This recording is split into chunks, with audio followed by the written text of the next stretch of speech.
What's up guys, my name is Elden. Welcome back to another KOH video, Kingdom of Heroes. Today's video we are going to be showcasing a hero, or highlighting it, Ingway, or who I like to call Tree Boy. In today's showcase we're going to be going over his skills, how to build him, potentially, and what content he should be used for. Alright, let's jump right into the video.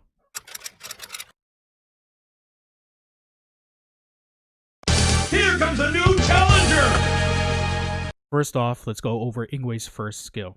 His first skill is called Oncoming Chaos. Attacks enemies with a target area. Successful hits transfer one debuff or debuffs from yourself to the enemy's hit.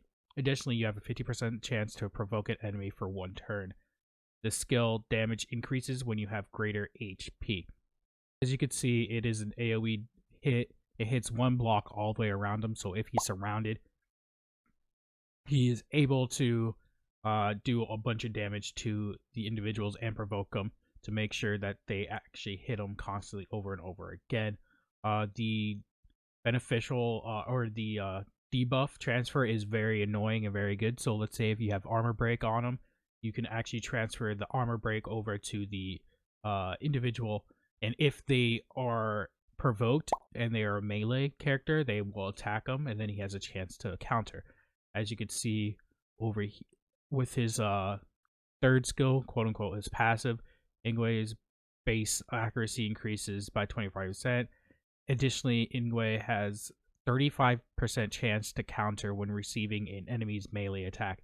So if anyone melee attacks him, he's gonna most likely counter. I've had arena games where he's fucking just counters every single one of my melee attacks. But you can actually get away with this if you have like a mage or something like that, because it is only melee attacks that counter. But he also has another passive, which is pretty fucking annoying. If Ingway doesn't have any active debuffs, at the end of the turn, he recovers 12% of HP loss. If Ingway has below 30%, he gains increased defense for one turn, so it makes it harder for him to kill. And if he has no debuffs, he actually heals himself at the same time, which is very, very annoying. And then we're going to go on to the second skill. Nature's Paradox attacks an enemy within a target area. Successful hits block HP recovery for an enemy for 2 turns, which is quite a bit, to be completely honest. Additionally, every successful hit has a 30% chance to apply continuous recovery to yourself for 2 turns. And Nature's Paradox is reduced by 1 turn for every successful hit. This skill is disgusting. So he heals himself constantly. He also transfers over the debuffs to everybody else. Like, oh my god, it's disgusting. It's disgusting. Like, look at his hit range too. This shit hits everything essentially around him. It's such a big AoE hit, so it gives itself a cooldown. It's a big AoE hit. It blocks their healing rate. It also gives him chance to heal himself with recovery. It's just a very, very, very, very annoying character. That's probably why he's one of the top ranking character. He's like, if you look on like some forums and stuff, from what I've looked at, I don't really go by them, but I can see why a lot of people like him. He'll be useful for the rune dungeon, the Fafnir rune dungeon, especially floor 11. Floor 11 is a water one, so he is going to be able to transfer over some of the continuous hit damages and stuff like that. He's going to be able to provoke. He's also going to, well, he won't be able to provoke the boss, but he'll be able to provoke the enemies on the ground, and then he has a chance of like counter attacking every single time they attack him. And he can HP block, which is very useful for Fafnir, because Fafnir actually can take HP with like that, because he's like a vampire essentially, so he regains HP every time he hits you. So he is a very, very good character for rune dungeon. He's also a very good character for just farming in general. Since he has all those AoE hits, it's easy to level up your 1 stars to like 2 stars and stuff like that if you're doing the free-to-play way. He's a very useful character to farm with also.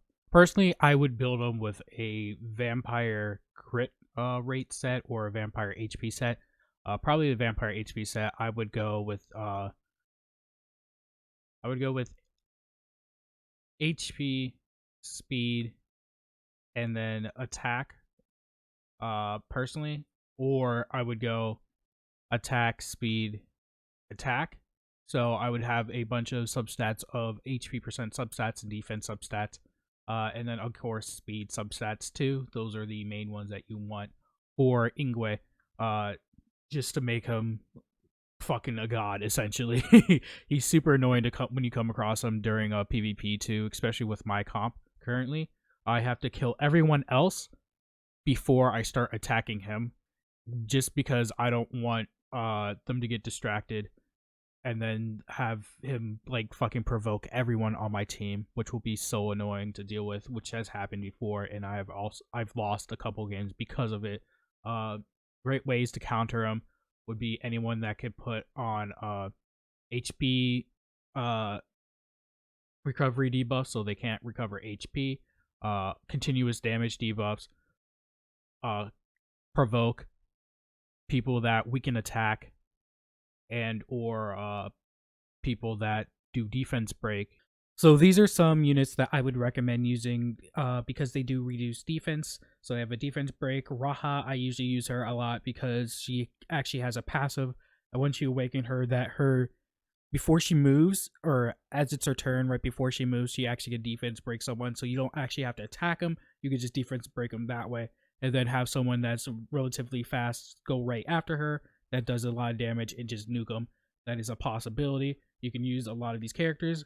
A lot of them are melee attackers, but there are actual range characters too that you can build that will allow you to put on a defense buff without being transferred through a counter if you can do it that way. Also, another good one to do is actually the silencing.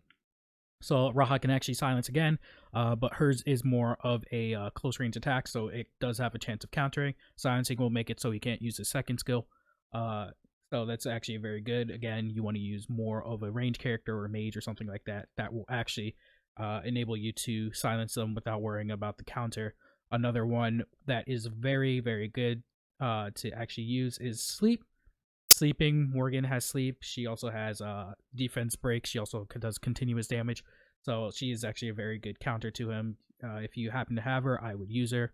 But you can use these characters that also sleep. But even better than sleep is actually stun. Stun will enable you to actually use melee attack characters. So if you're able to stun him, he can't counter since he is stunned. And then you could just attack him with any characters you want and just nuke him down. So those are the recommendation characters with those skill sets that I would use to try to counter him if you come across him in PvP. If not, you can just hopefully slowly chip away at his HP with like continuous damage and stuff like that. But yeah, those are the recommended characters that I would use against Ingway in PvP. Alright guys, hopefully you guys enjoyed this little highlight or showcase of characters. I do actually want to do something at the end here. I want to do a account update. I want to show that what I've actually got like right after that video that I posted. So I actually got Morgan. She's almost level 60. I got her, but before I got her, I actually got this guy, Beelzebub. I was like, oh, I want a fire character that does damage, AoE damage, and then I got him. I was like, that's not really what I want. And then I finished the quest, summoned the legendary scroll thing, and I got Morgan. I was like, oh, good. So I'm leveling them both up at the moment. I'm also working on her at the moment because she is a pretty good tank, and I actually like her skill set. Anyways, that's just a little update on my account. Again, still free to play, 100%. At the moment, unless people start donating, and then I could start purchasing packs and stuff like that for video content. Don't forget to follow me over on Twitch. I have a Twitch channel. I do play video games. I do art over there too. I will be streaming this in the near future on that Twitch channel also.